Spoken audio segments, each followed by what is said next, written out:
Grand Carrefour, nouveau numéro, mesdames et messieurs. Merci de nous choisir encore sur la télévision d'État Santé. Ce nouveau point nous amène à faire un tour d'horizon de l'actualité. Eh bien, l'actualité vue par les journalistes ici à ce plateau. Eh bien, nous avons à ma gauche monsieur Ildefonse Akpaki Kofi, bien sûr. Votre Kofi vous semble très important. Ah oui, j'y tiens. Très bien. Eh bien, monsieur Ildefonse, bonsoir, merci d'être à ce plateau avec nous. Bonsoir Dieudonné, bonsoir à tous les téléspectateurs qui nous suivent. Je rappelle, vous êtes le promoteur ou alors le directeur de publication du journal en ligne La Gazette du Togo. Merci d'être là. Merci à vous. Nous avons également M. Germain Pouli. Germain, bonsoir et merci d'être là. Bonsoir Dieudonné, bonsoir Ildefonse et bonsoir à tous les téléspectateurs de RTDS. Je rappelle, vous êtes le directeur de publication du journal Togo Réveil. Oui, tout à fait. Merci d'avoir répondu à notre invitation. Eh bien, le Togo vient donc de célébrer sa 59e année d'indépendance, son accession à la souveraineté internationale. Eh bien, d'aucuns disent que le Togo n'est pas encore indépendant, mais toujours est-il que le Togo est indépendant il y a de cela 50 ans. Que retenir de ces 59 ans d'indépendance du Togo? Petit résumé de cette actualité, M. Ildefonse. Alors, comme vous, j'étais dans un studio il y a 2 semaines où on demandait à un acteur politique qu'est-ce qui peut, à part la politique, rassembler encore les Togolais. Ma foi, je voudrais m'appesantir sur sa réponse pour ajouter ceci.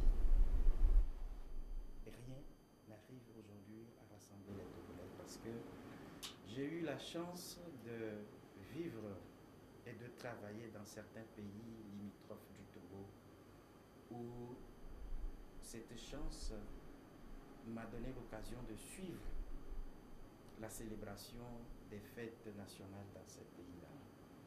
Ce n'est pas ce que nous voyons au Togo. Et comme je l'ai dit à l'entame de cette émission, le Togo a encore beaucoup plus divisé. 59 ans après. Divisé parce que nous nous posons la question de savoir si en 59 ans on a pu fonder un État-nation. Il faut se poser la question si l'unité nationale est encore de mise. Les faits sont là, bien têtus.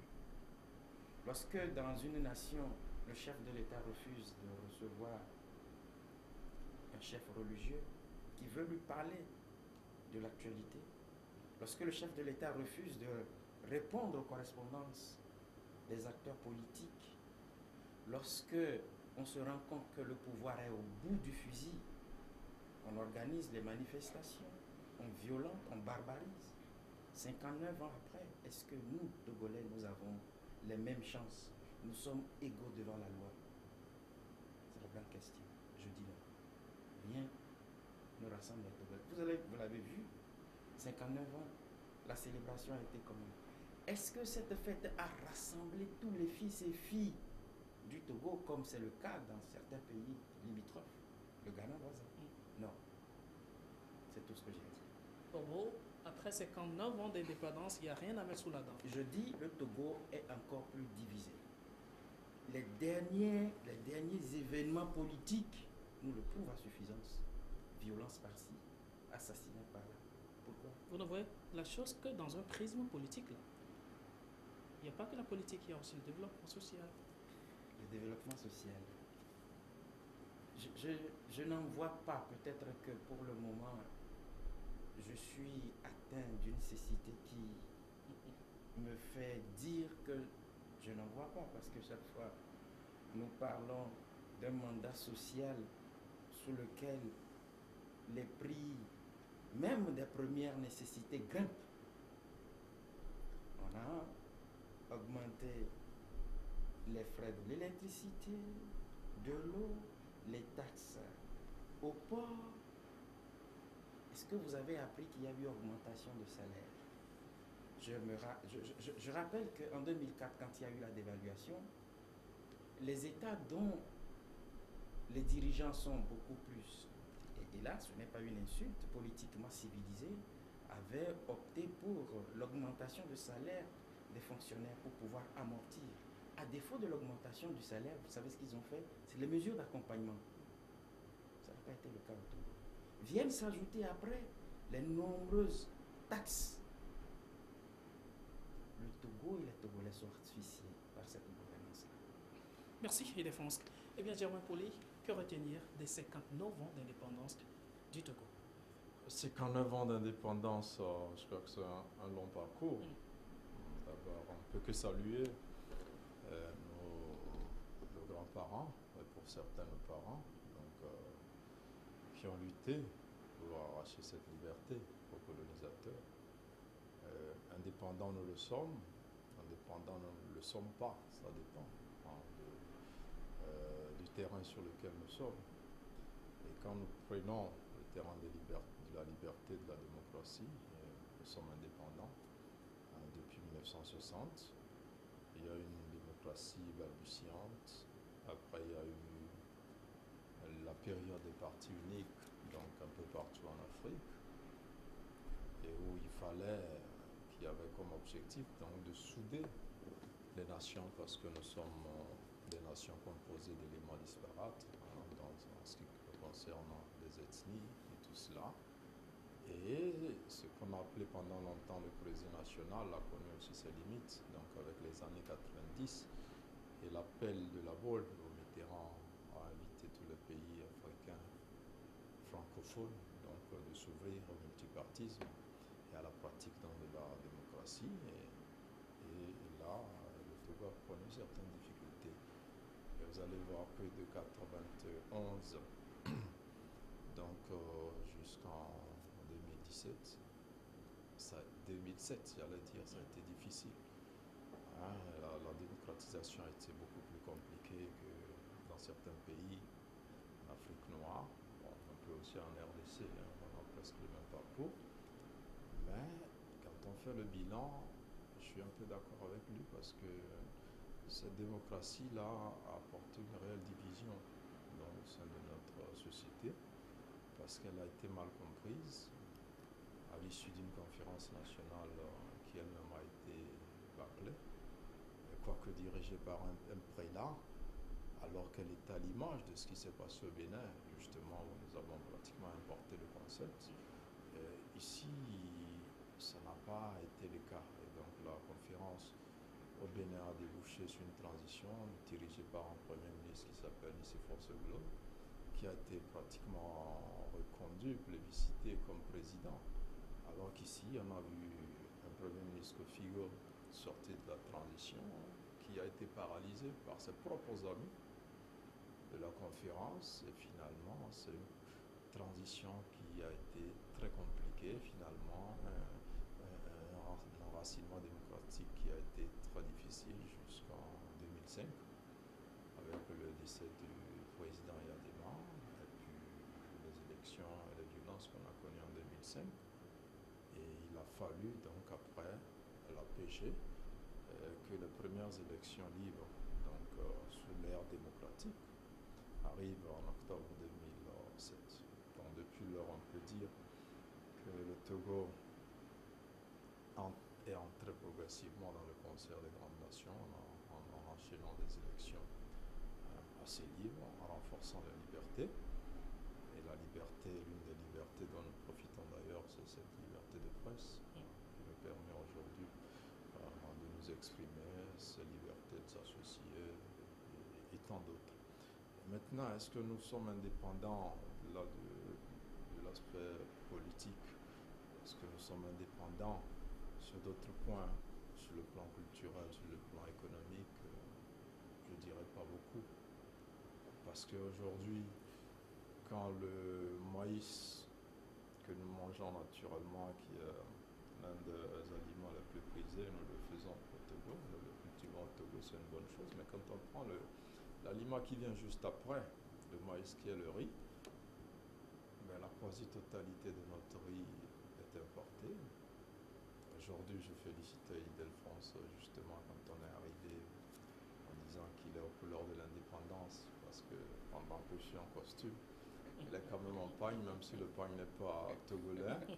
Il a été transformé par un styliste togolais Ah, on pourrait s'en féliciter. Alors sur le plan économique, on dépend énormément de l'extérieur.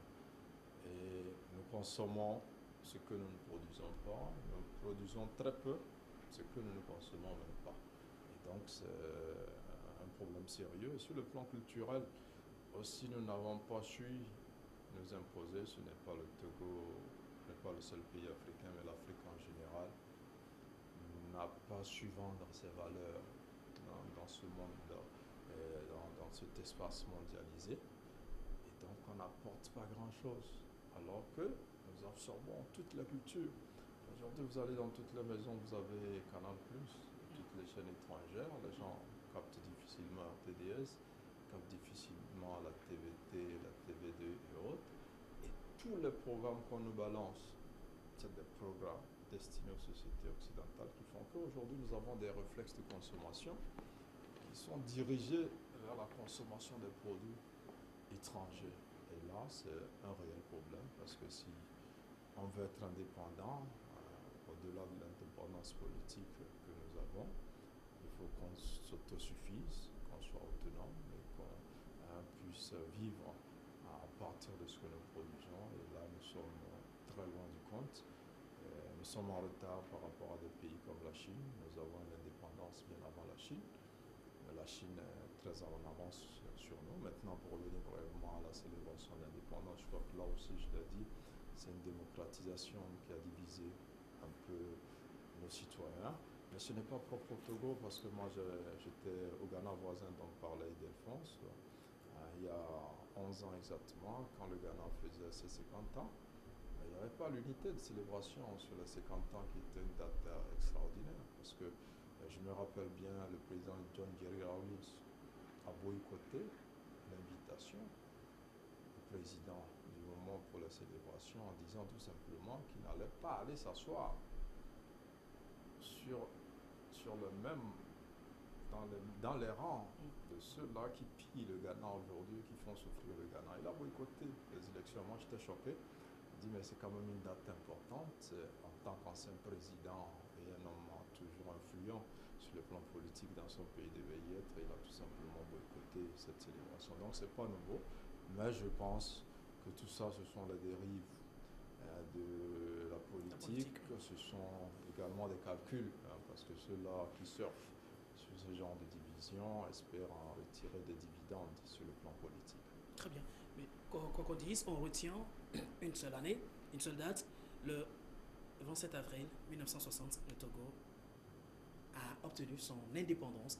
Le Togo indépendant, il y a de cela 59 ans. Que ce soit une indépendance politique, on sera le dit, une indépendance économique, une indépendance culturelle, on ne saura le dire encore, mais de toutes les façons, théoriquement, le Togo est indépendant. Il a de cela 59 ans.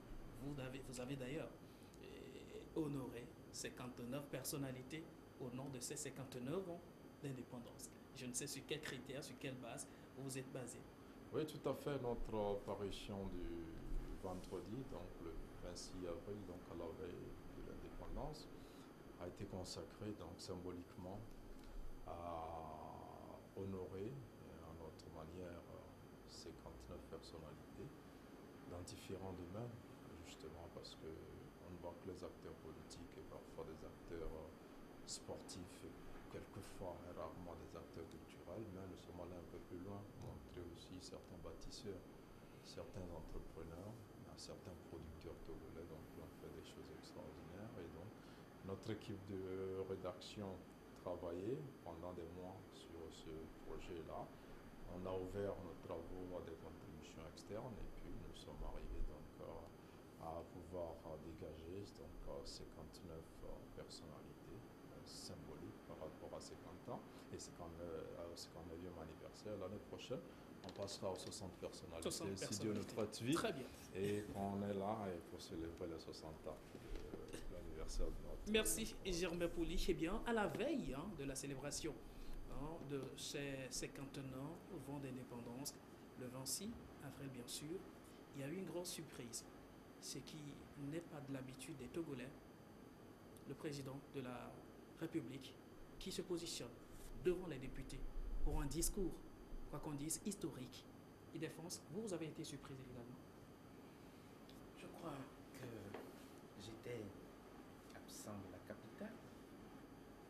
pas suivi M. Faure Gnassingbé, sinon sur les réseaux sociaux. Je suis très prudent lorsqu'il faut s'informer sur les réseaux sociaux. Moi, je le dis en tant que journaliste et de surcroît prompteur d'un organe qui se veut sérieux. Mais par la suite, quand je suis rentré, à travers le quotidien national et quelques journaux, j'ai pu lire d'abord ce que le chef de l'État a dit. La première remarque que je fais comme ça, c'est que moi...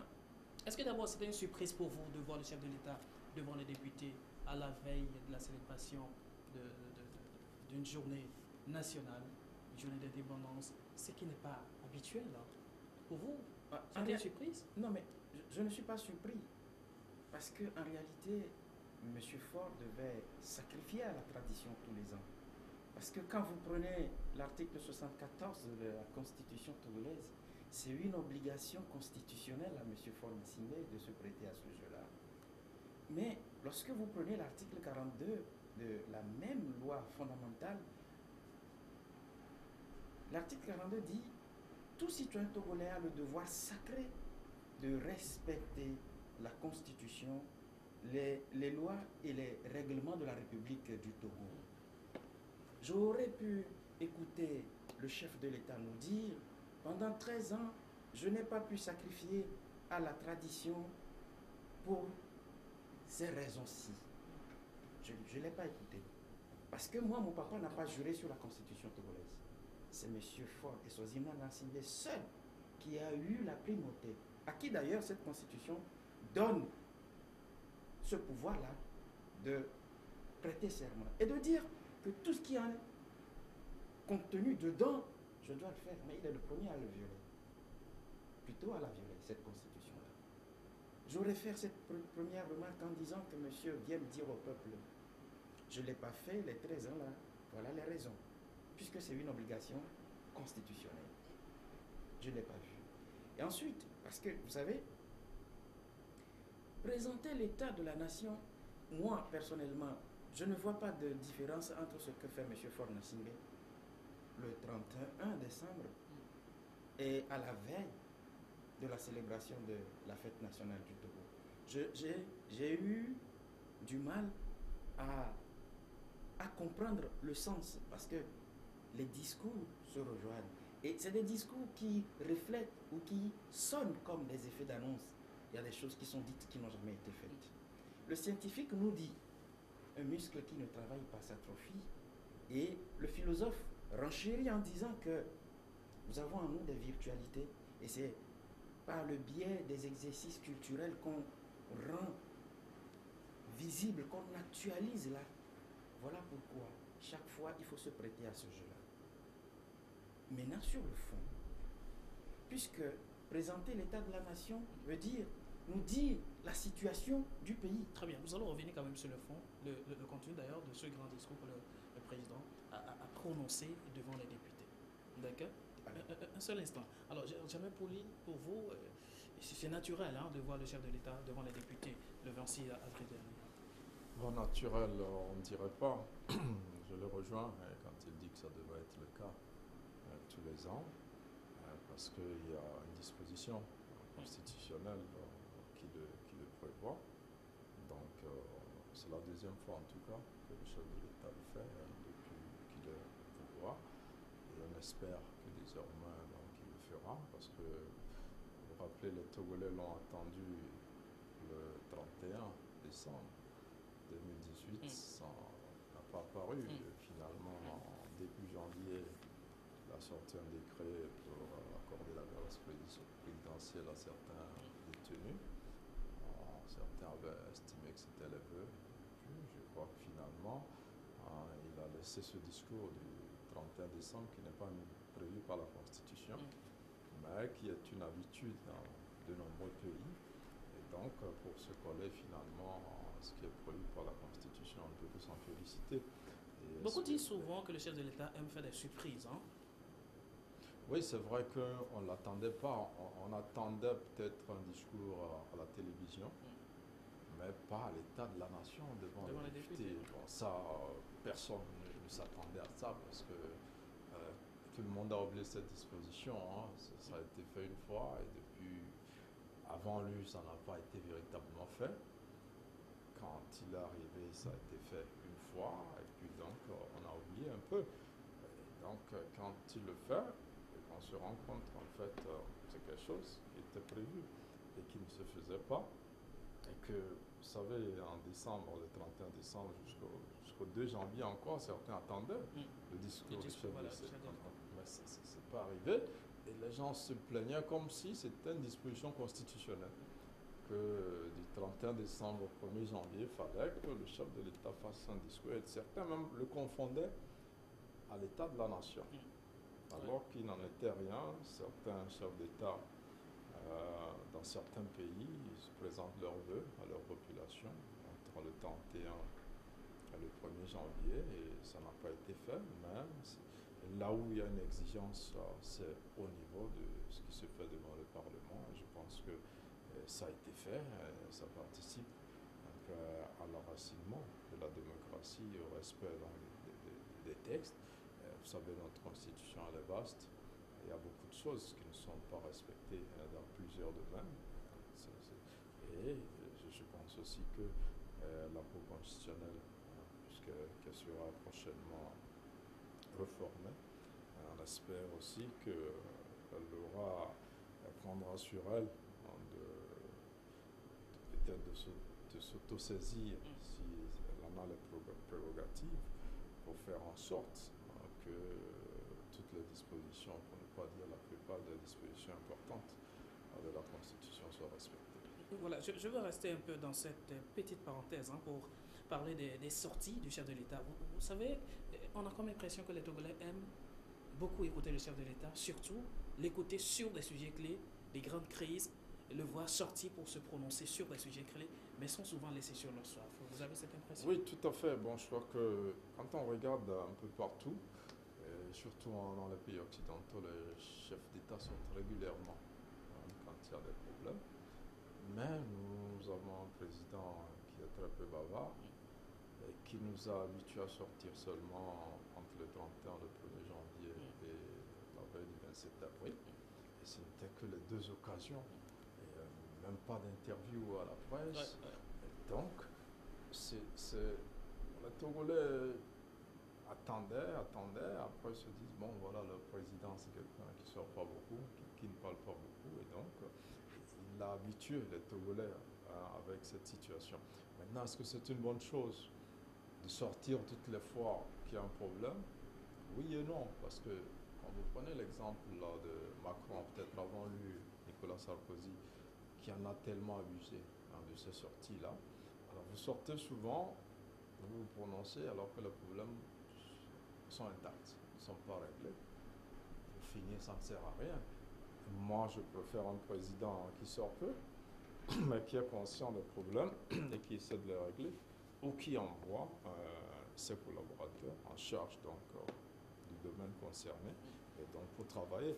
C'est vrai, plusieurs Togolais, y compris nous-mêmes, au niveau de la presse, nous sommes restés sur notre soif parce qu'on aurait souhaité avoir un président qui sorte un peu plus, un président qui se prononce aussi un peu plus dans la presse.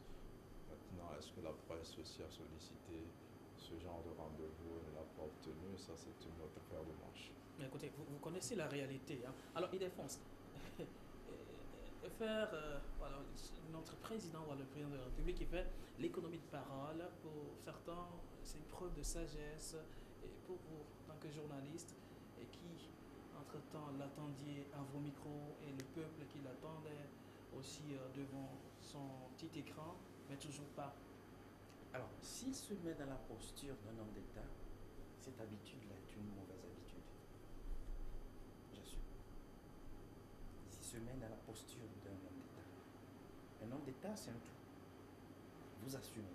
Il est un homme d'État. Vous avez souvenir de Feu le général et Yadémon? On a beau critiquer Feu le général et Yadémon, mais sa force, c'est d'agir, c'est de parler. il faut parler et dire quelque chose au peuple. C'est cela. Mais ce qui m'a fait rire tout à l'heure dans le dernier speech de Germain, Germain pose la question de savoir si la presse ou les journalistes, moi j'en connais, qui en ont fait la demande. Moi je n'en ai pas fait. Mais j'en connais, je connais des confrères qui ont fait la demande, mais ça n'a jamais abouti.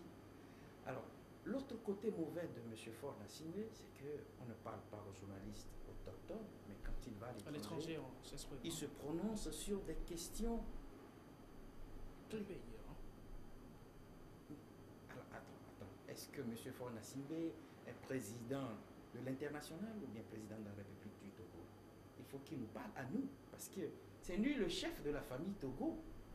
Et s'il ne parle pas à sa famille et il décide d'aller parler du Togo à l'étranger, est-ce qu'il a peur de son peuple? Ou bien veut-il nous dire que ceux qui disent, pour la plupart du temps, qu'il est venu au pouvoir par des hold-up électoraux ont raison? Parce qu'il se dira, vous ne m'avez pas choisi, je n'ai rien à vous dire, je préfère aller faire parler aux autres et me faire... Ceux qui l'ont choisi. Ceux qui l'ont choisi peut-être à l'international. Ah bon? Oui. Et donc, voilà un peu la situation du chef de l'État. Et moi, ça m'agace parce que, en tant que journaliste et patron de presse, ça m'agace parce que il y a eu des situations dans ce pays où le chef de l'État devait normalement calmer les ardeurs en faisant juste 2 phrases. Voilà. Même si vous-même, vous êtes chef de famille et que vous n'arrivez pas à réunir votre famille, à dire 1 ou 2 mots à vos enfants lorsque ça ne va pas, votre famille court à la catastrophe. C'est de ça que moi je parle. J'ai écouté il y a quelques années le chef de l'État dans sa campagne électorale, il se plaisait même qu'il était quelqu'un qui ne parlait que 2 minutes. Mais vous avez la lourde responsabilité de gérer un État et vous dites, vous qui portez cette lourde responsabilité-là, que vous ne parlez pas. Et donc, vous laissez faire. Vous avez vu comment, lorsque le dialogue intertogolais avait commencé et que la délégation gouvernementale et celle du parti au pouvoir étaient allées discuter avec les chefs d'État Nana Akufo-Addo et Alpha Condé, dès les premières heures, ça ne marchait pas. Il a fallu qu'on fasse venir le chef de l'État pour déblayer le terrain. Parce qu'on se dit, sur un plan purement constitutionnel, mais quand nous n'arrivons pas à trouver une solution avec les mandants, il faut qu'on s'attache au chef. Et vous avez vu, ça a marché jusqu'à un moment donné où les commis de la CEDEAO aussi, ayant eu les poches remplies de fric. C'est vous qui l'estimez? Je demande. Qui avait rempli la poche. Je demande s'ils ont une conscience digne de ce nom, de démentir ce que je dis. Je parle de la conscience. Parce que la mienne me dérange chaque fois que je commets le mal. Vous me comprenez? Alors, donc, la responsabilité de M. Faure Gnassingbé est engagée. J'ai dit tout à l'heure, est-ce qu'il a eu le courage de dire au peuple, s'il sait très bien qu'il a eu une charge constitutionnelle, de dire au peuple, pendant ces 13 ans-là, je ne suis pas venu présenter. D'ailleurs, est-ce que c'est comme ça qu'on présente l'état de la nation? Je prends juste l'exemple du Bénin, où j'ai vu M. Talon une fois arriver, qui avait autour de lui ses ministres, et la première fois, il a fait l'état de la nation devant les députés à Porto Novo. J'ai vu un président qui a parlé, à qui les députés ont posé des questions sur des sujets bien clés.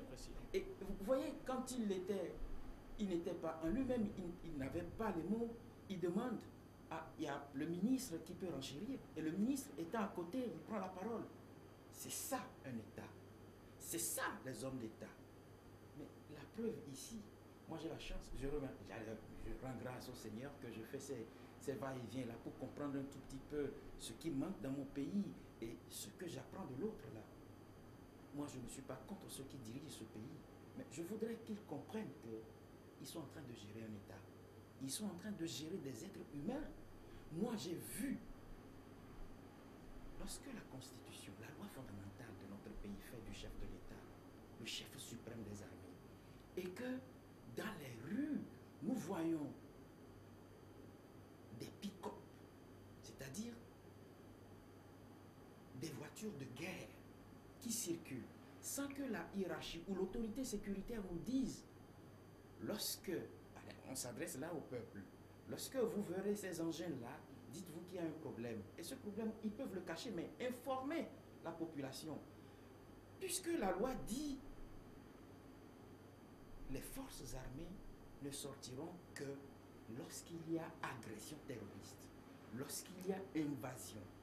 Mais quand il y a des manifestations et qu'on sort des chars ou bien des pick-up, et on tire d'ailleurs, quelquefois, à balles réelles sur des gens, je dis que ça ne va pas. Et vous n'oubliez pas aussi le contexte sur là, la sortie de cette armure. Et je crois la veille du 20 décembre dernier, le premier responsable de la police a donc donné les raisons pour lesquelles les sorties de ces tenues ou alors de ces hommes en tenue étaient donc de rigueur. Pourquoi? Il faut sécuriser la population. C'est beaucoup plus pour la sécurité de la population. Ce n'est pas pour une autre raison. Même si. C'est ce que j'ai dit. On l'a fait seulement le 20. Moi, j'étais le 13 avril à Zongo et à Goué. J'ai vu des militaires bien armés. Je me suis posé la question de savoir qu'est-ce qui se passe. Le contexte aussi. Pourquoi n'a-t-on pas communiqué là-dessus? C'est de ça qu'il est question. Lorsque vous dites que vous êtes à faune, alors que vous dirigez un État, mais voilà les dégâts. Moi, je ne dis pas qu'on ne sorte pas l'armée, mais je fonctionne en tant que journaliste sur les textes. Mais on sort l'armée. Dites aux populations que l'armée est dans les rues parce que vous pouvez même cacher la raison principale. Raison. Et dire que n'ayez pas peur parce qu'ils sont là pour vous. C'est de ça qu'il est question.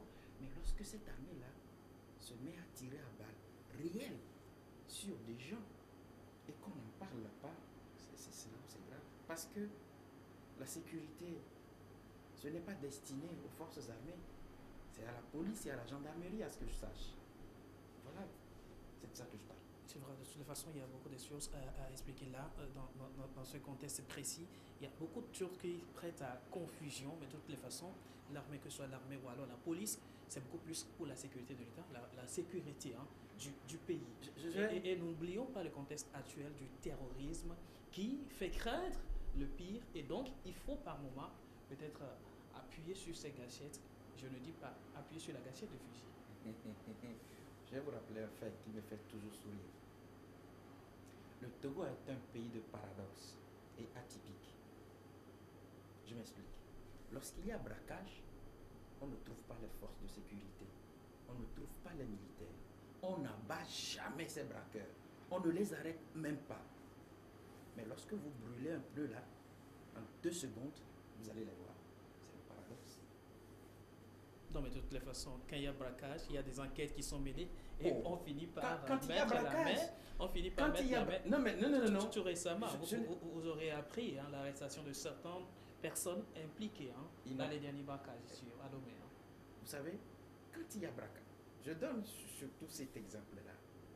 Le braquage à l'aéroport, un lieu hyper sensible. Moi, selon des investigations et des indiscrétions, on m'a dit sur 200 mètres pour atteindre là, il y a des caméras cachées. On a ouvert les enquêtes sur le braquage qui s'est passé à l'aéroport, ça fait combien de temps? Et sur le même aéroport, il y a 2 unités spéciales prêtes à intervenir en cas de... Les braqueurs ont eu plus d'une vingtaine de minutes.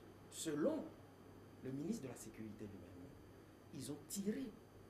Et les tirs, selon les douilles ramassées, provenaient des armes de guerre, qui sont ceux qui détiennent au Togo des armes de guerre.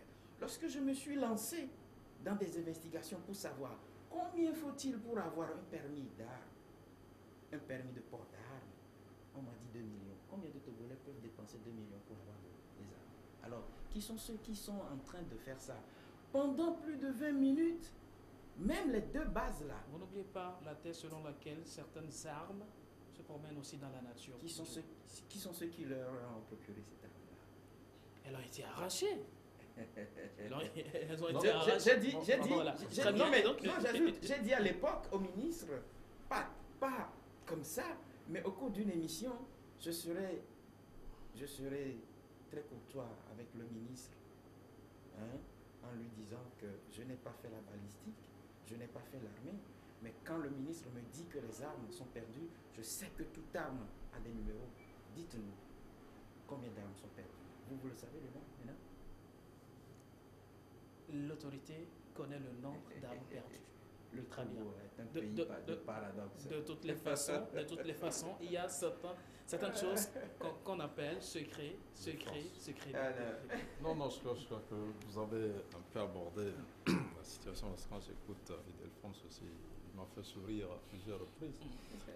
C'est aussi paradoxal, hein. C'est la première fois que Ildefonse et Germain Poli Oui, sont pratiquement sur nous sommes des une même longueur d'onde. Nous sommes des journalistes. Il a parlé de la médiation de la CEDEAO, des gens qui se sont remplis les poches. Ça m'a embêté un peu venant d'un journaliste comme lui que je respecte, hein, qui s'amuse Je sais de quoi je parle. Hein. Non, Antonin, on sait que Non, je sais de quoi tu tu sais parles. pas de quoi tu parles. Maintenant, bon, je comprends que peut-être tu es dans une certaine lutte, mais il ne faut pas aussi exagérer. Et maintenant, quand il vient parler de la sécurité, il confond les manifestations et les patrouilles qui se font à des Non, moments. je n'ai même pas. Il dit non. des véhicules circulent et tirent sur des gens. Je ne sais pas à quelle occasion vous avez Jamais. assisté à ça. Non, mais excusez-moi. Non, Je t'arrête pas à la Maintenant, Il j'arrive. a- Non, il a la je parole vais pour finir. l'instant. Donc, je crois, maintenant il dit, on a arraché les armes, les armes ont des numéros, tout ça. Je n'ai pas dit qu'on a arraché les armes, c'est lui qui a parlé. Oui, vous dites que, non, si vous avez dit que le ministre a dit qu'on a arraché des armes, Non, que je les n'ai armes pas dit ça. sont perdues. Voilà. Oui, J'ai perdu de perte d'armes. oui, des Je armes n'ai sont pas dit qu'on a voilà, arraché. Ok, des armes sont perdues, Oui. hein, et qu'on devait savoir le nombre d'armes et les numéros, tout ça. Aujourd'hui, quand vous travaillez avec les Nations Unies et le Centre de désarmement, c'est l'un des problèmes majeurs aujourd'hui, l'immatriculation des armes pour la traçabilité. Mais contrairement à ce que vous dites, toutes les armes ne sont pas forcément immatriculées, tous les fabricants n'immatriculent pas, et les gens ont des moyens pour effacer le numéro. Et puis il a dit, depuis la chute de Kadhafi, vous savez combien d'armes de guerre sont déversées un Dans peu la nature. dans notre région? Vous n'avez aucune idée. Donc, le dire qu'aujourd'hui, c'est les seules forces armées de défense qui ont des armes, je pense que vous ne maîtrisez pas. Allez voir un peu. Nous avons quand même le meilleur la chance d'accueillir Je vais vous répondre. le centre de désarmement. J'en arrive. Maintenant, nous sommes sur des questions sécuritaires. Et quand vous êtes journaliste, vous dites qu'il faut qu'on vous communique un certain nombre de choses, sachant bien, je sais qu'on a plus ou moins passé le même nombre d'années dans ce métier, qu'il y a des informations de ces gens qui ne se donnent pas. Il y a quelques semaines, on a arrêté des présumés djihadistes, mais c'est plusieurs jours après que la presse a été informée. Et même la presse a été informée. Pourquoi? Parce que certains médias étrangers en parlaient. Parce qu'il s'agit d'une collaboration des autorités du Burkina et du Togo et tout cela. On n'a pas besoin. L'État n'a pas annoncé qu'il y a des terroristes au Togo ou des présumés djihadistes pour alarmer la population. Chacun a son travail. Donc nous n'allons pas apprendre à la sécurité à faire son travail. Là, j'ai écouté parler de l'état de la nation au Bénin, le président. Non, l'état de la nation, on ne pose jamais de questions au président. Non, j'arrive. Ildefonse, moi, j'ai suivi. Toi, tu as suivi, moi j'ai travaillé. J'arrive. Mais je suis allé à Porto Novo. Je Moi j'ai m'intéresse. travaillé là-bas. Toi, tu as suivi. Je m'intéresse aux activités parlementaires. J'ai des amis journalistes accrédités au Parlement béninois. Et je suis allé à Porto Novo plusieurs fois pour travailler à l'hémicycle là-bas. Et je dis, quand on n'est pas dans un régime parlementaire, où le Premier ministre vient répondre aux questions, le président, nous sommes dans un régime présidentiel. Quand Donald Trump, après 2 ans, il a fait 2 discours à la nation, j'ai suivi ce discours-là de bout en bout, devant les 2 chambres. Aucune question. Il présente, les gens applaudissent sous ce thèse. J'ai suivi les 2 discours de Donald Trump. J'ai suivi le discours de l'État de la nation du Premier ministre chinois il y a 2 mois. Lui, il est Premier ministre. Ce n'est pas le président chinois qui présente l'État de la nation en Chine. Et là, les députés posent des questions au Premier ministre. Le président ne va pas présenter son programme de gouvernement aux parlementaires. Nous sommes dans un régime présidentiel. Ici, c'est le Premier ministre qui va.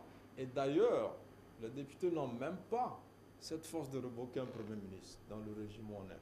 Alors, ce que vous dites, c'est 2 choses différentes. Même si le président était avant-hier devant les parlementaires, ceux-ci n'ont même pas à lui poser des questions parce qu'il s'agit de venir présenter l'état de la nation. Ce n'est pas un échange, mais on peut interpeller des ministres qui peuvent venir répondre aux questions des députés. Ça, c'est autre chose. Et ça aussi, c'est prévu par la loi. Mais l'état de la nation, c'est une chose différente.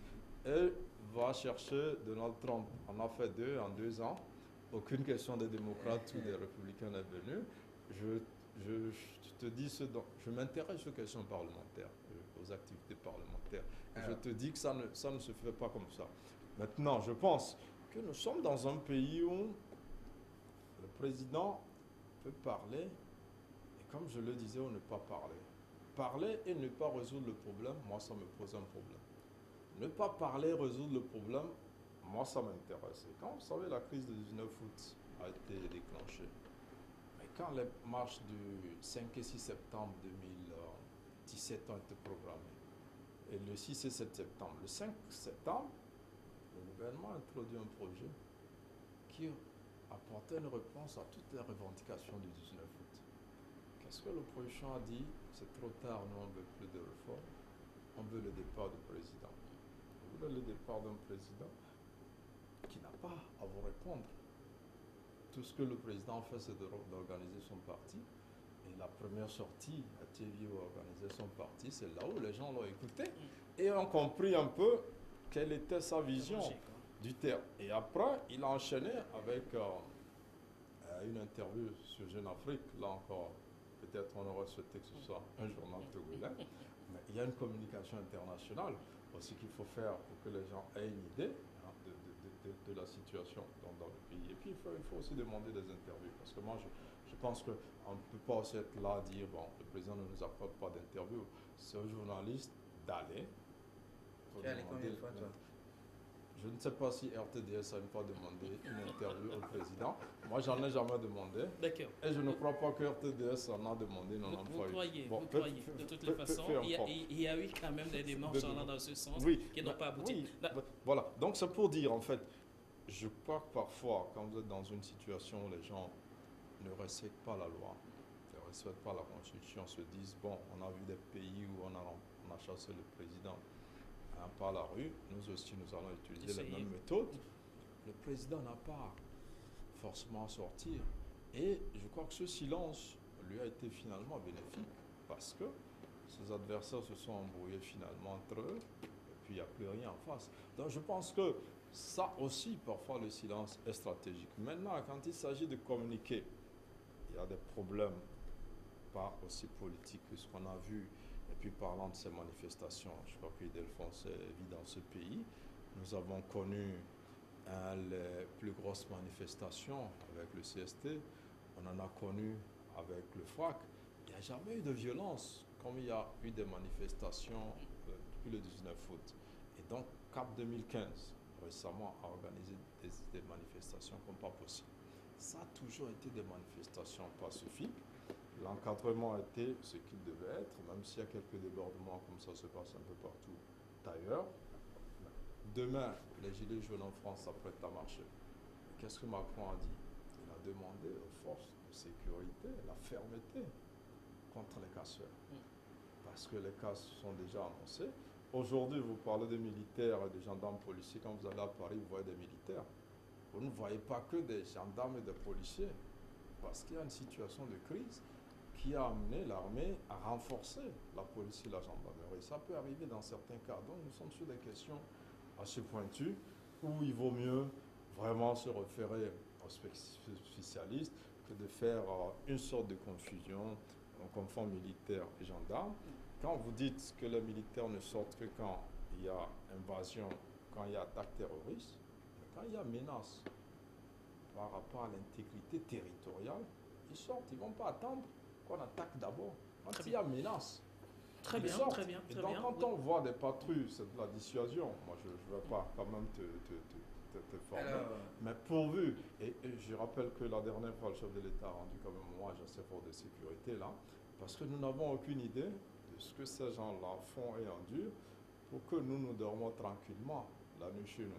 Et nous voyons des gens circuler la nuit, le jour, et on ne sait pas toutes les menaces qui sont déjouées pour que nous puissions dormir tranquillement la nuit et que le lendemain on se réveille. Merci, Germain Pauly. Alors, alors, quelques secondes Oui, seulement oui, oui, oui. pour qu'on aborde même le contenu du discours prononcé par le chef de l'État je crois devant, que devant les deux. mon ami Germain a bien fait de défendre M. Fona Simbeye et tout son gouvernement. Non, même C'est pas. très bien. C'est Non, très même bien. pas, même pas. Mais Pas une défense, Même mais une pas, position. non, il défend très non, bien. non, le même régime. pas, même pas. Alors, Germain, je n'ai jamais fait de confusion entre l'intervention de l'armée et la patrouille. Et je n'ai jamais dit qu'il faut chaque fois communiquer sur la sécurité de l'État. Je suis même allé jusqu'à dire, vous pouvez cacher la raison fondamentale, mais dire, lorsque vous les rencontrerez en ville, parce que jusqu'à preuve du contraire, ça ne tire pas, mais on voit des chars, on voit des pick-up. Pour vous, c'est un problème de communication. Moi, Mais ça, pour moi, le ministre de la attends. Sécurité ne fait que faire ça. Mais vous voulez me parler du ministre de la Sécurité? Oui, oui. Lorsque nous voyons 15 000 personnes, le soir, il vient dire 10 000 personnes sont sorties. Non, ça, c'est chacun bah, a son non, analyse non, du non, sujet. non, de toute non, non, façon. c'est Vous parce- parlez non, de la non, communication. Mais Ça, quand c'est on un voit 100 sujet. personnes Oui. et les organisateurs que- disent 3000 personnes, Parce c'est que, la même chose. parce que Non, non. Germain a dit des choses que je n'ai pas dit. Je n'ai même pas eu cette intention-là de dire. J'étais dans un cadre bien précis. J'ai dit, mais je ne peux pas comprendre que pour des manifestations, qu'on sorte l'armée et que cette armée-là tire à boulet rouge, même à balles réelles sur des gens. En réalité, Parce que- l'armée ne sort pas pour la manifestation. Mais L'armée pourquoi elle sort intervient? dans un contexte précis. Vous savez que les militaires, des vidéos circulent aujourd'hui qui prouvent à suffisance que les militaires ont tiré à boulet rouge sur des gens. Vous n'êtes pas fan des réseaux sociaux. Non. Ces vidéos, Mais c'est les vous réseaux qui sociaux. disiez, Dites, justement, vous non, mais méfiez, dites, vous non, méfiez dites- des non, réseaux dites sociaux. dites à Germain que chaque fois quand ça chauffe, je suis sur le terrain. Je ne suis pas un directeur du bureau. Demandez. Je suis sur le terrain. Je sais de quoi je parle. Et allez sur la Gazette du Togo, vous allez voir tout ce que nous avons produit. Non, je sais de quoi je parle. Quand je ne sais pas, je n'en parle. Non, mais pour vous, fondamentalement, il y a lieu maintenant de communiquer beaucoup plus sur savez, un certain nombre de Il a choses dit quelque pour ne chose. pas. Il a dit quelque chose qui m'a fait sourire. Quand il parle du respect de la loi, comment vous qui avez juré sur une constitution, vous la violez pendant 13 ans et vous parlez aux autres, vous voulez les mettre au pas. On dit, hein? Il faut commencer. Ah mais, il avait commencé, pourquoi il n'a pas continué? On dit souvent, lorsque vous allez chercher une commission de votre maman, si vous ne faites pas attention, vous reviendrez avec celle de votre grand-mère. Il défonce, merci. Alors, Germain Pauly, le discours présenté par le chef de l'État la dernière fois, le 26 et avril dernier, devant les députés, contenait pas mal de promesses, pas mal de dispositions. Pour vous, c'est assez pragmatique? Oui, mais je crois que c'est un discours qui est réaliste, qui a été concret. C'est un discours qui veut aussi donner de l'espoir, qui veut aussi mobiliser les Togolais. Donc il y a eu plusieurs aspects de ce discours-là. Je ne vais pas revenir Beaucoup l'assimilent à un message de campagne. Bon, en réalité, quand les élections approchent, et là nous sommes pratiquement à un an des élections, donc toutes les actions qu'un président pose, qui vont dans le bien-être des populations, on estime qu'il le fait pour être élu. Ça aurait été il y a 3 ans que personne n'en parlerait, mais quand les élections approchent, on pense. Mais il faut aussi constater que depuis le 19 août, le chef de l'État aussi a été beaucoup plus présent sur le terrain et plus proche des populations. C'était un président réservé, comme on le disait, qui ne parlait pas beaucoup, qui ne sortait pas. Et donc, on a été quand même surpris de le voir un peu plus présent. Et on a vu un peu cette proximité des populations avec le président. Donc il a fallu cette crise pour le sortir de sa oui, cachette un peu. Je pense que quelque part, cette crise-là, en dehors de tous les dégâts sur le plan humain et économique et même politique au sein de l'opposition, parce qu'il y a beaucoup de dégâts au sein de cette opposition, mais ça fait que le président a pris des habitudes qu'il n'avait pas forcément. Parce que c'est pas, à notre avis, c'était un président qui croyait que ses actes allaient parler de lui-même.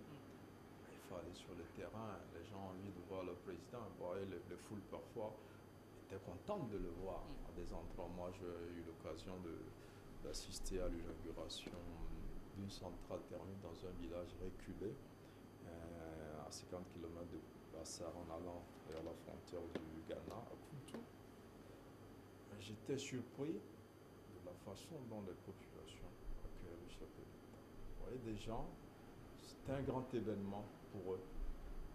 Donc vous voyez qu'il y a peut-être cette rupture-là entre un président qui est dans la capitale, qui travaille quand même, la centrale est là, un ministre pouvait venir l'inaugurer. On n'avait pas besoin que le président y aille. Mais quand le président est allé, on a vu ce que ça a apporté comme chaleur dans le cœur de la population là-bas. Vous voyez donc, je crois que ce contact-là avec la population, il l'a renoué ou il l'a finalement initié. Depuis le 19 août, tous certains se sont permis de trop parler au nom du peuple. Donc les gens qui arrivent à réunir quelques milliers de personnes à Lomé se disent, ben, le peuple est derrière nous. Quelques milliers, vous dites? Oui, quelques milliers. On a vu la dernière marche du 26 janvier, c'était quelques centaines, même pas 500 personnes. Donc vous comprenez, la dernière marche du 26 janvier de CAP 2014. Donc voilà. Mais, n'empêche que, au temps du CST, j'en parlais par exemple, il y a eu des foules immenses. On n'en a même pas connu comme lors de la C14. Mais ce n'est pas ça, le peuple. Ça, c'est des militants, des sympathisants qu'on sort dans la rue. Et c'est la rue, les gens comprennent que la rue peut amener à chasser un président. Mais ce n'est pas une manière démocratique de faire des choses. Il faut travailler. Et le village dont je parlais, j'étais avec un confrère journaliste qui dit, mais ici, il se demande si un leader de l'opposition peut même aller dans ce village. Il ne sait même pas l'existence de ce village-là. Alors, il y a des bureaux de vote dans ce village-là. Il n'est jamais venu, il n'est même pas connu. Il compte gagner les élections dans un tel village-là. Vous voyez un peu la situation. Maintenant, revenons même sur le contenu. Voilà, pour revenir sur le contenu, il y a eu des annonces assez intéressantes. Le constat a été fait par le président qu'une des mesures importantes en faveur des jeunes et des femmes, en ce qui concerne le marché public, a été mise en œuvre, mais le montant alloué au marché public, les 20% consacrés donc, aux jeunes et aux femmes, n'a pas été totalement consommé par rapport à certaines difficultés qu'il a reconnues. Et il a même annoncé l'augmentation donc, de cette offre-là qui passe désormais à 25% du marché public donc pour les femmes et les jeunes, ce qui est une bonne chose. Maintenant, les fonctionnaires, et Delphonse en parlait quand il a parlé de la dévaluation, il fallait augmenter les salaires. On a promis à partir de janvier 2020 augmenter les salaires. Mais même là, ça ne concerne que les travailleurs de l'État. Parce que quand il a parlé de ça, quand on parle d'augmenter le salaire, l'État annonce, les gens ont l'impression qu'on augmente les salaires de tous les travailleurs. L'État a environ 70 000 ou 80 000 fonctionnaires, travailleurs. C'est eux qui bénéficient de cela. Le privé n'en est rien.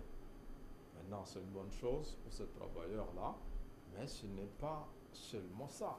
Maintenant, il faut créer des conditions globales pour que tout le monde se développe, pour créer des emplois. Et donc, le président est revenu encore une fois sur le PND, donc il a lancé, et autour duquel il faut que tous les Togolais se mobilisent. Et important aussi, et dans ce discours, c'est les locales annoncées, des élections locales qu'il veut inclusives. Et donc, il a reçu une délégation donc, de la C14, et ils ont même, par rapport à cette rencontre, retouché un peu la CENI, repousser d'abord l'élection des nouveaux membres de la CENI, retoucher la CENI, et il veut maintenant faire une révision des listes électorales. Il a donné quand même les instructions pour que la CENI s'y attelle pour que ces élections-là soient inclusives.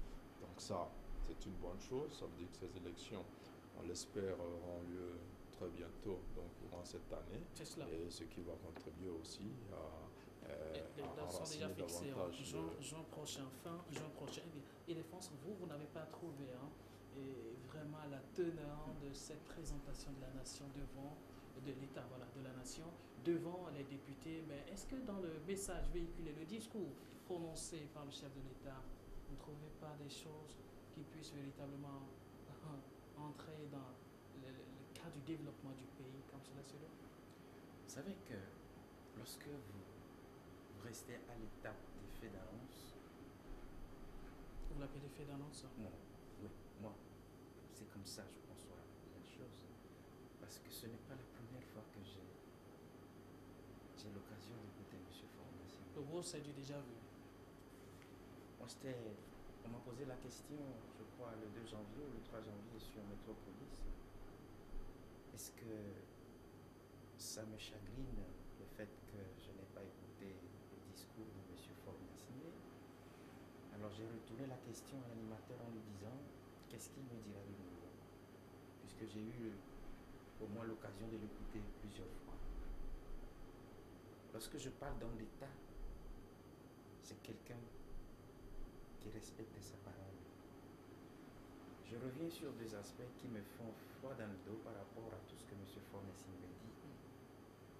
L'organisation des états généraux dans l'éducation et la santé qui n'ont jamais eu lieu jusqu'à aujourd'hui. Quelques années plus tard, il a annoncé la construction des logements sociaux. Jamais. Éléphant blanc. Aujourd'hui, lorsque on me dit que dans son discours, il a parlé de construction de maisons de retraite, ça m'a fait sourire. Parce que jusqu'à aujourd'hui encore, la construction des logements sociaux sont devenus des éléphants blancs, comme je l'ai dit. D'abord, le fait même que le chef de l'État soit présent au Parlement m'a fait sourire. Revenons sur ce que Jamais a dit par rapport au peuple, en minimisant un tout petit peu ceux qui étaient dans la rue pour revendiquer leurs droits. Il prend comme exemple un village et des villageois qui étaient enthousiasmés à voir le chef de l'État. Je sais comment ça se passe aussi. Quand on déverse à coup de bus. Il est France. Non, c'est juste. Sur le Non, mais c'est juste une parenthèse. C'est juste pour lui faire savoir qu'on sait tout ça. Je n'ai pas écouté le chef de l'État parler de la santé. Parce que ça pose problème aujourd'hui. Même quand on nous parle de la contractualisation, aujourd'hui, approchez les médecins. Ils vous diront quelque chose sur la santé. J'ai écouté le chef de l'État parler du Conseil économique qui constitutionnellement a une base. Ça fait combien d'années que ce conseil-là devait être mis sur pied et ça n'a jamais été le cas. Et pourtant, le chef de l'État, en parlant de ce conseil, a fait allusion à la corruption. Alors aujourd'hui, si je pose le problème des 13 ans, c'est que le chef de l'État même n'a pas eu le courage de venir faire compte à notre peuple sur la situation que vit le Togo et les Togolais. Pas de reddition de comptes. Le chef ne le fait pas, les ministres ne le feront pas. Bizarrement, dans son gouvernement, il y a des ministres qui ont fait des détournements de deniers publics, je dis bien. Aujourd'hui, ils ne sont plus ministres. Quel audit a été fait et présenté au peuple? Parce que lorsque vous voulez avoir un marché et que c'est dans le domaine public, on lance ce que nous appelons un appel d'offres. Et lorsque vous remplissez les conditions, on vous attribue le marché. Mais diantre, lorsque il était question du bitumage de la voie Lomé-Vaughan en Foin, vous avez vu ce que monsieur Oulafan a dit au député par rapport à l'argent qui devait servir à ce bitumage-là, qui a été détourné pour l'achat de matériel au profit de la société. Ça n'a pas de sens. Puisque, une fois... C'était une réponse, hein, monsieur Ildefonse, il faut aller comprendre autre chose dans ce dossier. Ça, c'est un tout, c'est un dossier très colossal. Comment et donc, colossal? bien, écoutez, et donc, il faut donner une réponse aux députés, il faut donner une réponse. C'est la réponse qui a été donnée. Donc, on ne va pas peut-être se positionner sur cette réponse et vouloir clarifier en quelque sorte ce que vous appelez par détournement. L'argent décaissé est sorti de quelle banque? De toutes les façons, non. Nous sommes en train de parler. Nous sommes en train de parler de la corruption dont a parlé le chef de l'État. Voilà. Et j'ai dit. Et maintenant, les gaffes seront mis désormais, selon l'annonce. Est-ce que vous savez qu'il y a une loi qui dit, lorsque vous faites un détournement de deniers publics et que vous n'êtes pas signalé et que la justice ne fait rien pour une période donnée, c'est fini? On suppose que ça la justice est toujours sur le dossier. Non. Ça doit aboutir. Le temps est déjà, le temps est déjà parti. Ça veut dire que ce ministre-là qui a détourné tout ça là, ne sera plus présenté devant la justice. Voilà pourquoi. C'est pas vrai. C'est pas évident. Pas toujours évident. La prescription dans ce cas, c'est combien d'années? Je vais vous rappeler. En cas de détournement, la prescription, c'est combien d'années? J'ai oublié l'année, mais oui, je t'en parlerai parce que je sais. J'étais en face de l'ancien vice-président de l'Assemblée nationale, de la commission des finances. Et c'était lui qui avait expliqué la manière dont les choses se passaient. Et c'était nouveau pour nous, journalistes qui l'écoutaient. On dit, mais est-ce qu'il existe une prescription? Oui, et il en a donné. C'est parce que je n'ai pas eu vent de ce que nous allons en parler. C'est pourquoi, sinon je vais te citer les dispositions. Et c'est justement pourquoi ils sont sortis du gouvernement. Un. Et deux, le chef de l'État parle aujourd'hui des élections locales. Je crois savoir que selon la loi électorale, il est recommandé pour les locales un recensement communal pour éviter que l'on ne quitte une commune pour aller voter dans une autre commune. Si tout ça là est réuni, je crois qu'on ira à une élection locale en bonne et due forme, parce que c'est la loi électorale togolaise qui le dit. Voilà pourquoi, je l'ai dit quelque part, je le dis encore aujourd'hui, je suis Saint Thomas face aux propos du chef de l'État. Et je vais voir faire avant de croire. Avant de dire bravo. C'est cela. Alors pour terminer cette émission, c'est vrai que nous aurons le temps de revenir sur l'ossature même de ce grand discours, mais vous l'aurez compris, le chef de l'État et certains de ses ministres étaient à Vatican pour certains journaux recevoir la bénédiction du pape pour continuer la grande mission, et aussi le pape qui a appelé le chef de l'État à consolider cette mission de paix et de réconciliation du peuple togolais. Oui, c'est là encore, peut-être, je vous rejoins quand vous dites que le chef de l'État surprend, parce que juste après la célébration, dans le vide du 27 avril, il a rendu une visite au chef de l'État de l'Église catholique, au président du Vatican, le pape, avec qui il a échangé sur la situation politique, sur les questions sécuritaires aussi dans la sous-région. Vous savez, le pape est très préoccupé par ce genre de questions. Et donc on ne peut que saluer ces bonnes relations entre cette autorité-là, de l'Église catholique et le chef de l'État. J'écoutais tout à l'heure Ildefonse se plaindre qu'il y a un évêque ou un archevêque un ancien archevêque qui cherchait à voir le chef de l'État et qu'il ne l'avait pas rencontré. Je crois que quand on cherche à voir le chef de l'État, on n'a pas besoin de l'annoncer dans la presse, en conférence de presse, pour dire qu'on veut le voir, on ne l'a pas rencontré. Dès que la disponibilité lui permettra, il sera reçu. Le plus important aujourd'hui, c'est que le chef de l'État et a échangé avec lui son supérieur hiérarchique. Et je crois que ça doit être le même sujet donc, qui doit être traité. Donc vous savez, le Vatican est influent et dans la crise togolaise, donc l'Église catholique a joué et joue toujours un rôle important.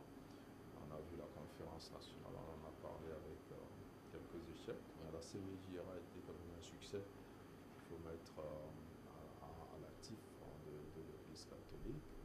Et maintenant, quel peut être l'apport de cette Église-là à l'enracinement de la démocratie, au développement de ce pays? Je pense que les deux chefs, chef de l'Église catholique et le chef de l'État togolais, ont pu échanger. On ne peut que féliciter donc, cette rencontre. C'est cela. Alors, Ildefonse, quel aurait pu être le menu exact de cette rencontre entre le chef de l'État et le souverain pontife? Je ne sais pas trop, mais je trouve un peu paradoxal que ceux qui vivent les réalités au bercail, quand ils cherchent à rencontrer le chef de l'État, le chef de l'État fait tout pour ne pas les rencontrer, ils sautent pour aller rencontrer leur chef. Il a dit quelque chose tout à l'heure qui m'a fait sourire. Il dit que quand on veut rencontrer le chef de l'État, on ne l'annonce pas dans la presse. Je ne sais pas s'il a lu la date de la correspondance. Je ne sais pas. Et je ne sais pas si il maîtrise très bien d'autres démarches que l'archevêque émérite, Monseigneur Philippe Fanokokmojo, a fait avant de laisser cette correspondance à la disposition de la presse. Je ne sais pas. Mais quand on ne sait pas, on ne dit pas. Ça, c'est la première remarque. La deuxième remarque, c'est que la première visite du chef de l'État au Vatican, une seule phrase est restée dans mes oreilles, où le pape disait au chef de l'État, M. Faure Gnassingbé, écoute ton peuple. Ce qui s'est passé le 20 décembre dernier au Togo prouve à suffisance que le chef de l'État n'écoute pas le peuple togolais. Parce que j'ai toujours fait allusion à la conscience de tout le monde. Si vous l'avez et qu'elle vous dérange chaque fois que vous posez un mauvais acte, vous allez vous convertir. Nous avons parlé aujourd'hui de ce que le peuple, ce n'est pas, comme Germain l'a dit, ceux qu'on rassemble dans les rues à Lomé, mais le peuple, c'est ceux-là qui se sont prononcés très largement le 20 décembre en restant chez eux à la maison en disant ce que vous êtes en train de faire là, ce n'est pas bon. Et plus grave, lorsque Germain parle de ce que l'Église catholique joue un rôle bien déterminant, je crois savoir que la conférence épiscopale, à la veille de cette parodie d'élection du 20 décembre, a demandé aux autorités ce que vous voulez faire là, ça va encore exacerber la crise. On n'a pas écouté les gens. Mais chaque fois quand j'écoute les militants de UNIR qui demandent des messes chez les mêmes personnes qu'ils refusent d'écouter, je dis mais nous sommes dans un futur. Là, je pense que Ildefonse, merci. Alors, Germain, voilà. C'est-à-dire qu'il y a toujours eu ces relations entre l'Église catholique et l'État, contrairement à ce qu'il dit. Si Monseigneur Podjoro n'est pas reçu par le chef de l'État, les autres évêques le sont. S'ils ne le sont pas directement, ils sont reçus par des collaborateurs au chef de l'État régulièrement. Alors qu'il arrête de nous faire croire qu'il y a une rupture. Et ce genre de rendez-vous même ne peut même pas s'organiser sans même que les autorités de l'Église catholique togolaise soient associées ou consultées. Donc je pense que le mot de fin, je crois que c'est souhaiter une bonne fête de l'indépendance et une bonne fête des travailleurs. Pour le 1er mai et revenant à l'indépendance, il faut qu'on soit indépendant. Il faut qu'on commence par consommer ce que nous produisons et produire ce que nous consommons. Il faut qu'on soit moins dépendant de l'extérieur sur tout point de vue, et puis plus de concorde entre les Togolais, les divisions ethniques, les tendances politiques ne doivent pas nous diviser dans le Togo encore un choix que les gens ont compris depuis le 20 décembre, depuis cette affaire des 30 millions. Vous voyez un peu que les gens reviennent à la raison et que je pense que le Togo va resserrer et recoller les fissures qu'il y a eu dans le livre depuis les douloureux épisodes du 19 août 2017. Monsieur Germain Poli, merci. Vous êtes le directeur de publication du journal Togo Réveil. Merci d'avoir été dans notre Idéfense. Votre mot de la fin. Je crois que les acteurs politiques togolais, je voudrais nommer ceux qui régentent surtout l'État togolais, doivent faire preuve de morale et d'éthique dans la politique qu'ils mènent. La morale parce que je vois des autorités qui ont fait du mensonge à outrance leur leitmotiv. Ça ne construit pas du tout l'État. L'éthique, parce que ça m'a fait sourire quand j'ai appris que le chef de l'État, pour une deuxième fois, va à l'Assemblée nationale pour présenter l'État de la nation devant des députés normaux. J'aurais préféré que ceux qui étaient... Devant les députés. Non, non, vous, députés, moi j'ai ajouté nommé. Parce que c'est moi qui parle. Les députés, ceux qu'il a nommés lui-même. Parce que, en temps normal, ceux qui étaient ses vrais adversaires, qui étaient encore au Parlement, s'il était un homme d'État courageux, il devait les affronter. Il n'y a même pas Et donc, c'est juste un discours. Vous avez parlé tout à l'heure, je vous ai écouté. Et donc, même s'il n'y en a pas d'échange, mais s'il n'y en a pas, et donc, je voudrais leur dire de faire preuve de morale et d'éthique dans ce que nous appelons politique au Togo. Aux acteurs politiques de l'opposition, je voudrais leur dire de faire extrêmement attention. La morale et l'éthique.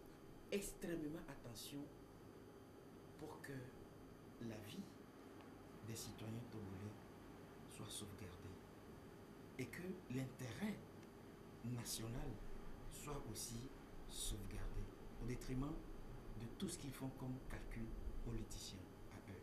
Alors, et que Dieu bénisse notre cher pays. Merci, de façon symbolique, on se serre la main. Oui, Oh, mais il était toujours mon ami. avec sa planche. Merci, chers téléspectateurs. Merci d'avoir partagé ce temps avec nous. Restez toujours avec nous sur la radio-télévision de la santé. À très bientôt pour un autre numéro de votre émission Grand Carrefour.